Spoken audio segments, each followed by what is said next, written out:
know, this is a very special evening for me and the project. This dinner constitutes the single largest infusion of money to fund research to find a cure for paralysis. And tonight, because of all of you in the room who have really dug deep, tonight's event has raised $2.6 million. Tonight's dinner will break all the records that we've ever set by raising almost $4.5 million. over $7 million.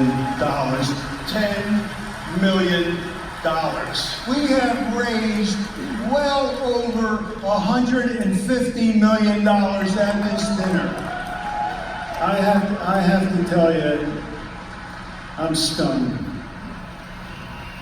It's a happy stun, but I'm stunned. What an incredible occasion this has been to be able to have all these immortals together in one place. The litany of the legends here tonight could fill volumes. It could fill a stack in the public library. But you know something? All the records that they set are wonderful. But next to their names, the important thing is going to be the footnotes. The footnotes for those who can't move their arms or legs or can't breathe on their own. And the most important footnote next to these legends' names will be, they stood for those who couldn't. So for you legends here tonight, we really thank you so much.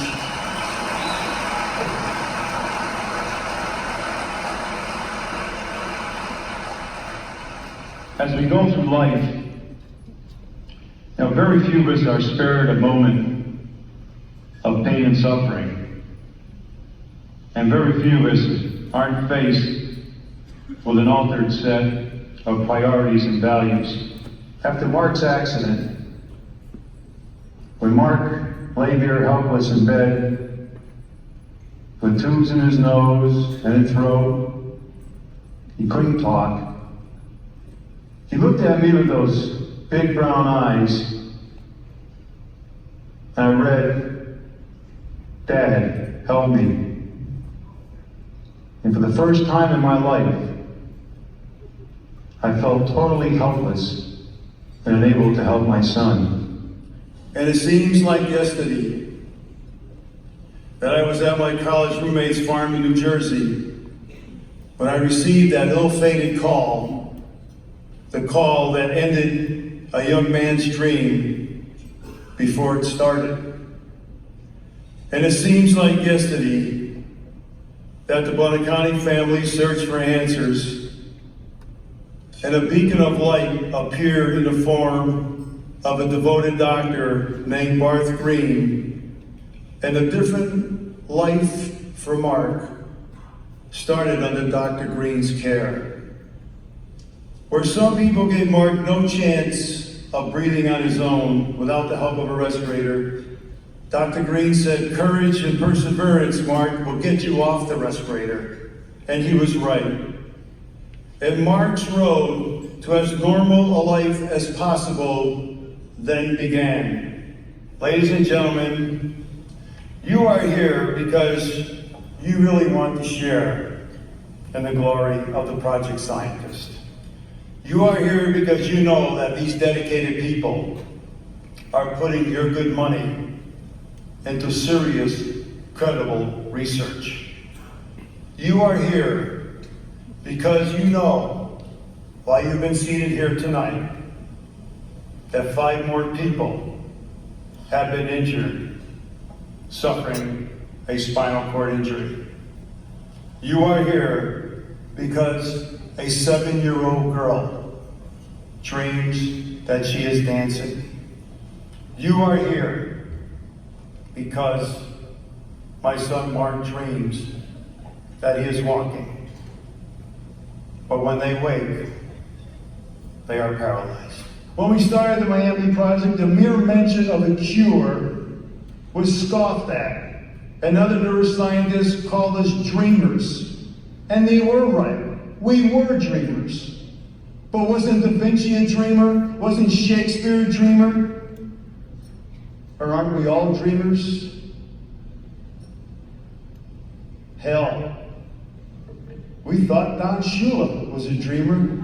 And he told a bunch of guys who did nothing but lose that if they made a commitment to winning, then good things would happen. Impossible, the naysayer said.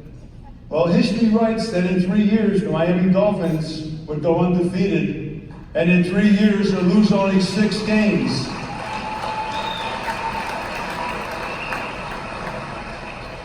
So I guess the impossible came true. And Don Shula's dream came true. But you know something? Sometimes you need dreamers to help you over difficult times. There is an Italian conceptual artist by the name of Pier Paolo Calzolari. His artistry is in conceptualizing the view of art and then handing it over to someone to fulfill his concept. And one of the pieces has an inscription on it that is so relevant to tonight. The inscription reads, "When the dreamer dies, what happens to the dream? When the dreamer dies, what happens to the dream?" Well, the artist died, and his art lives on because of the collectors who carry on his passion. In the Miami Project, the founders, like me, Dr. Green and Mark, we are the dreamers. And you and the scientists are the ones who will carry out the dream. My son Mark dreams every night that he is walking, and we can't let his dream die. Because as a parent, you dream the dreams of your children. You make the sacrifices so that your children can realize their dreams. But as a parent, you don't dream the tragedy of spinal cord injury. And you don't dream of your child in a wheelchair. What you now dream of is what the Miami Project is all about. The dream of seeing your loved one walk again. We are at the cusp of a cure. We are at the time in our scientific life that the Miami Project, that the research has gained so much momentum that it's going down the hill 100 miles an hour, and the only thing that can hold it back is lack of money. But thanks to you, that's not going to happen. Because you believe in our research, and you believe in our ability to turn a family's worst nightmare into a dream come true. Because the research is for real, the results are for real, and the conclusion that paralyzed people will walk again is for real.